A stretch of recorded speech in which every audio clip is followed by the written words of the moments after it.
Olá, queridos! Juntos mais uma vez para mais um estudo da lição. E a nossa lição hoje tem como título O Ataque a José. Porém, antes de nós avançarmos, convido você a orar neste momento. Falemos com o Senhor.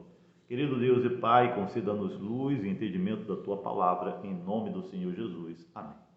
Muito bem, a narrativa de Gênesis capítulo 37, versos 12 a 36, nós encontramos ali o momento em que José ele é atacado por seus irmãos.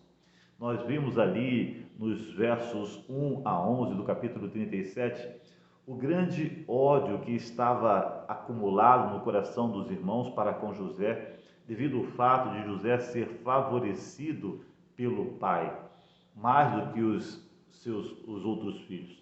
Mas o motivo também pelo qual eles queriam atacar José é porque José também era favorecido por Deus. Exatamente isso. Isso nós encontramos lá em livro de Atos, capítulo 7, versículo 9. Em Atos 7, verso 9, está escrito assim, olha o que diz o texto.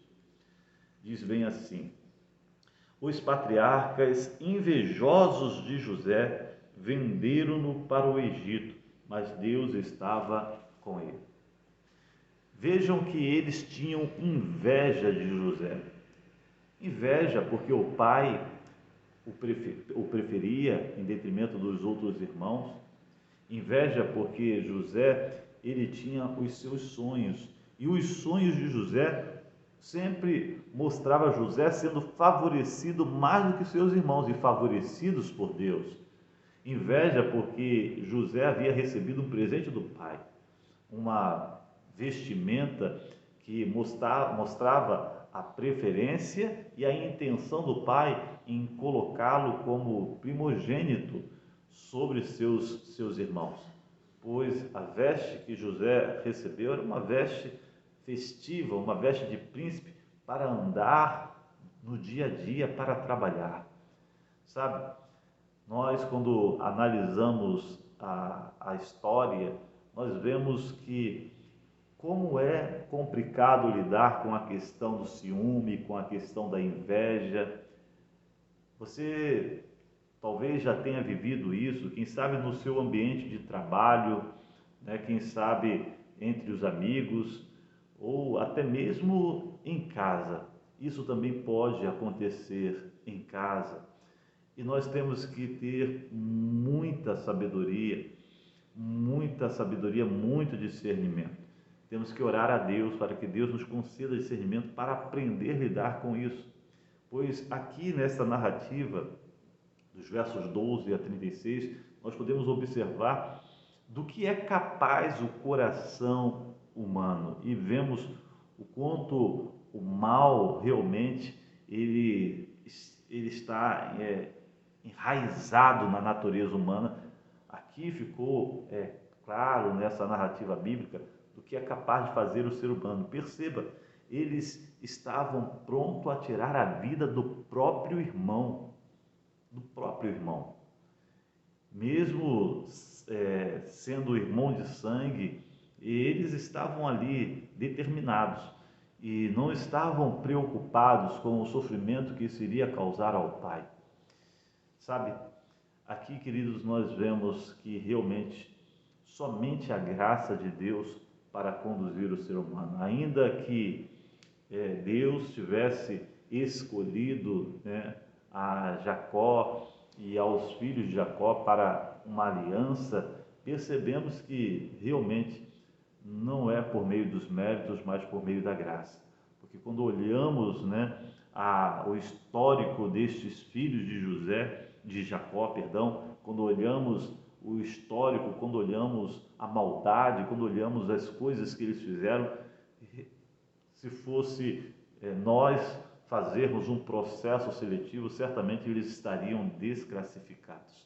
Não teriam condições nenhuma de ser representantes de Deus aqui nessa terra para outras nações. Assim é a graça de Deus também em nossa vida. Pois que qualidade temos para servir ao Senhor?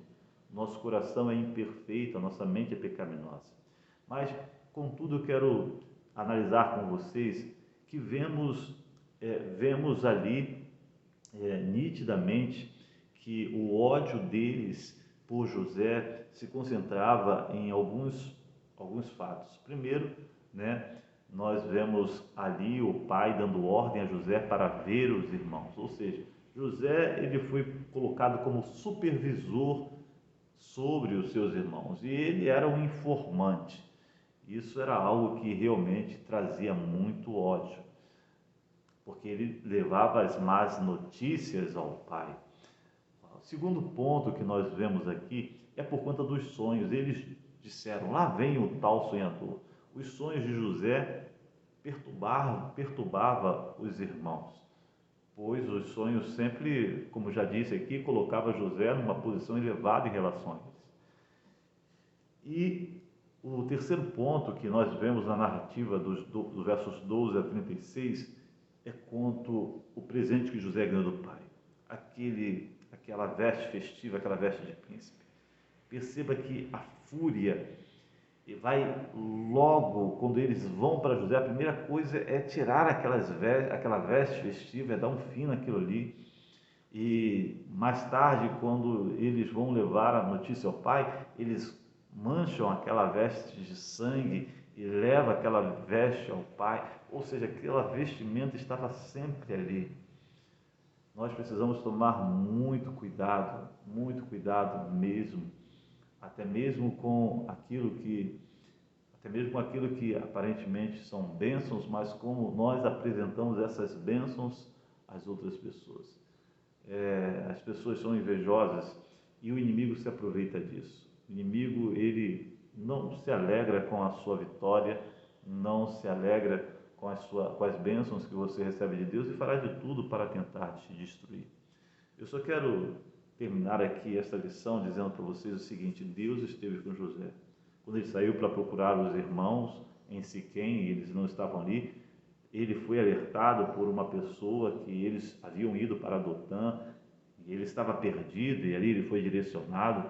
Quando ele foi pego pelos irmãos que queriam matá-lo, nós vemos ali o Rúben tentando livrá-lo, e foi lançado numa cova, foi lançado numa cisterna.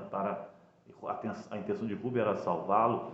Quando já estava ali há um tempo e os irmãos Judá ele é levantado para então propor que José fosse vendido ao invés de morto.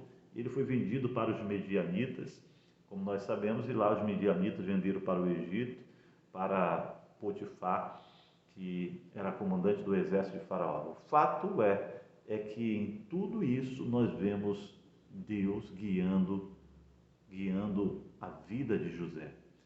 Deus, ele sempre guia a nossa vida. E quando paramos para olhar para o todo, vemos que tudo contribui para o bem daqueles que amam a Deus. Aquilo que parecia ser a maldição, na realidade foi um milagre. E o milagre de Deus para José foi exatamente ele ser lançado numa cisterna e depois ser vendido como escravo, para que os propósitos de Deus se cumprissem na vida dele e que ele fosse bênção para toda a sua família. Então, não podemos nunca viver amargurado pelas coisas que acontecem. Precisamos sempre ter a nossa vida nas mãos de Deus e deixar que Ele conduza todas as coisas.